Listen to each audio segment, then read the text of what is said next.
Hello guys, welcome back to my channel Sudipa's kitchen and blog. আজকে আবারও একটা mini blog নিয়ে চলে এসেছি। তো যথারীতি আজকে তো আবারও একটা আইবুড়ো ভাতের নিমন্ত্রণ আছে। তো আজকে যাব আমরা রিয়নদের বাড়িতে, অর্থাৎ রাজীব কাকা এবং কাকির বাড়িতে কিন্তু আজকে আইবুড়ো ভাতের নিমন্ত্রণ আছে। তো যথারীতি আমরা তো লিফটে উঠে পড়েছি আর চলেও এলাম কাকিদের ঘরে। তো তারপরে কাকিদের ঘরে তো চলেও এলাম। আর রিয়ন তখন ছিল না, কারণ রিয়ন পড়তে গেছিলো, ওর এক্সাম ছিল আজকে টিউশন টিচারের কাছে। তো তারপর একটু বারান্দায় দাঁড়িয়ে বেশ কিছুক্ষণ ছিলাম, একটু বোর হচ্ছিলাম যদিও, কারণ রিয়ন ভাই আর আমি থাকলে তো একদম গল্প ঠাট্টা আর কি মজা করতে করতে সময়ই কেটে যায়। তাই ভাই বসে বসে একটু গেম খেলছে, আমরা বসে রয়েছি কাকির সাথে একটু গল্প করছি। তারপরে প্রায় 9:30-10টা নাগাদ রিয়ন এসছে। তারপরে ও তো ফটো তুলতে একদমই চায় না, ওই জন্য আমি যতবারই তুলছি ততবারই বকর বকর করে যাচ্ছে। এদিকে কাকি রান্না বান্নার সব জোগাড় যন্ত্র করতে শুরু করে দিয়েছে। তো তারপরে একটু গল্প গুজব করলাম বেশ কিছুক্ষণ ধরে। ওর তো আবার ভাইয়ের তো গেম ছাড়া আর কোনো প্রশ্নই নেই। তো তারপরে রিয়ন আবার চা করে নিয়ে এসছে।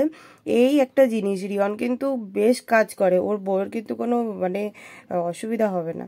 কারণ ও দেখছি আমরা যখনই যাই না, কারণ আমি দেখেছি মিষ্টি সার্ভ করা থেকে রান্না বান্না সবই মোটামুটি ভালোই পারে, মানে একদম আইডিয়াল হাজব্যান্ড আর কি। আচ্ছা, তারপরে হচ্ছে বাবা আর রাজীব কাকা সবাই চলে এসেছে। তারপর চাটা একটু খেলাম, অনেকক্ষণ গল্প গুজব হলো, বেশ কিছুক্ষণ কথাবার্তা হচ্ছিল, আর এই তো দাঁত কেলাচ্ছিল। যাই হোক, এরপরে আমরা একটুখানি কেক কাটিং করব। আসলে আমি একটু কেক নিয়ে এসেছিলাম, সবাই মিলে একটুখানি কাটবো বলে। মিষ্টি তো সবাই নিয়ে যায়, কিন্তু এবার ইচ্ছা হলো যে না, একটু কেক নিয়ে যাই, তাহলে অন্তত সবাই মিলে কেটে খাওয়া দাওয়া করা যাবে, তাহলে একটু বেশ ভালোও লাগবে। তো সেই জন্য তিনজনে মিলে একসঙ্গে কেক কাটলাম আর কি। তারপরে সবাইকে অল্প অল্প করে খাইয়ে দিলাম।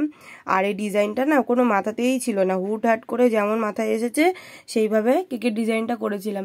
হঠাৎ করে দুপুরবেলাতে মনে হলো এটা, এর জন্য হুটহাট করে করা, তো সেই জন্য সেইভাবে ডিজাইন আর করতে পারিনি। তাও সবাই খেয়ে খুবই ভালো বলেছিল। তো তারপরে কেক খাওয়ার পর্ব তো মিটলো। তারপরে রিয়ন আবার সবাইকে একটু ডিস্ট্রিবিউট করে দিল কেটে। তা তো মানে খুব গণনা করে বুঝে শুনে কাটছে আর কি। তো তারপরে এবার সবাইকে এক একটা প্লেটে করে তুলে দিচ্ছে। আসলে বার্থডে না হলেও কিংবা কোনো অনুষ্ঠান না হলে পরে ওই কেক কাটিংটা করতে বেশ ভালো লাগে, আর সবাই মিলে কেটে খাওয়া দাওয়া করতেও বেশ ভালোই লাগে। তো সবার তো কেক খাওয়া হয়ে গেছে, এবার কাকি চলে গেছে রান্নাঘরে। কাকি এদিকে পরোটা বেলছে, মা ওদিকে পরোটা ভাজছে, মানে অনেক কাজ বাজ যা যা ছিল বাদ বাকি সব, সেগুলো সব কমপ্লিট করছে। তো তারপরে আমাকে খেতে দিয়ে দিয়েছে, এত খাবার গুছিয়ে দিয়েছে যে এত কিছু মানে আমি খেয়ে উঠতে পারবো না।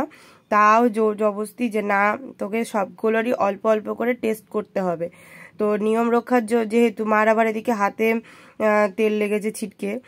যাই হোক, এদিকে দেখো রিয়ন দেখো কত সুন্দরভাবে মিষ্টি গুছিয়ে টুচিয়ে দিচ্ছে। আমি বললাম না, ও সব পারে। তো তারপরে এই দেখো অত কিছু গুছিয়ে দিয়েছে, 5 রকম ভাজা, ডাল, এদিকে বাটার চিকেন, পরোটা ছিল, মিষ্টি, পায়েস, চাটনি, স্যালাড, তো মানে এলাহি ব্যাপার স্যাপার। এদিকে বাবা খেতে বসেছে। আমি যদিও সব খেতে পারিনি, এই জন্য অল্প অল্প করে কিছু কিছু জিনিস তুলে নিয়েছিলাম, রিয়নকে বললাম তুলে দিতে, কারণ এই কদিন ধরে আইবুড়ো ভাত খেতে খেতে না আমি আর পারছি না, অনেক মানে বেশি খাওয়া হয়ে যাচ্ছে আর কি।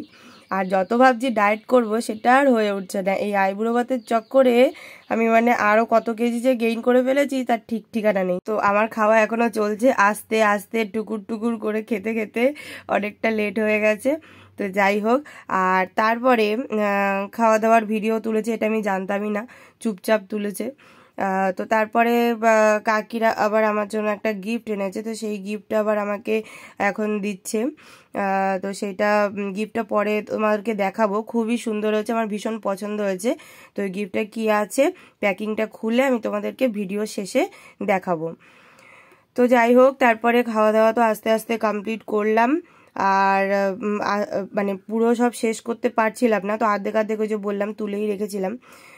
তারপরে একটা মাত্র পরোটা নিয়েছিলাম আর ওই কটা ভাত খেয়েছিলাম। ভাই মা দুজনেও তো বসে পড়েছে, বাবার মোটামুটি খাওয়া হয়ে গেছে।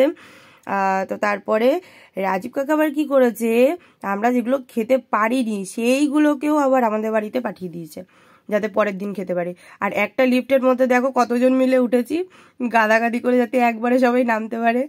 তো তারপরে বাইরে বেরিয়ে চলে এলাম বাড়ির পথে। ওদের বাড়ি থেকে তো আমাদের বাড়িতে 2 মিনিটের রাস্তা।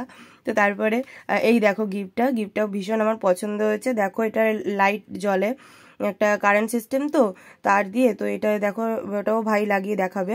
তো ভীষণ সুন্দর হয়েছে, আমার ভীষণ পছন্দও হয়েছে। তো ভিডিওটি ভালো লেগে থাকলে অবশ্যই জানাবে কমেন্টে। আর প্লিজ প্লিজ আমার পাশে থেকো, সকলে ভালো থেকো, সুস্থ থেকো। আজকের মতো টাটা।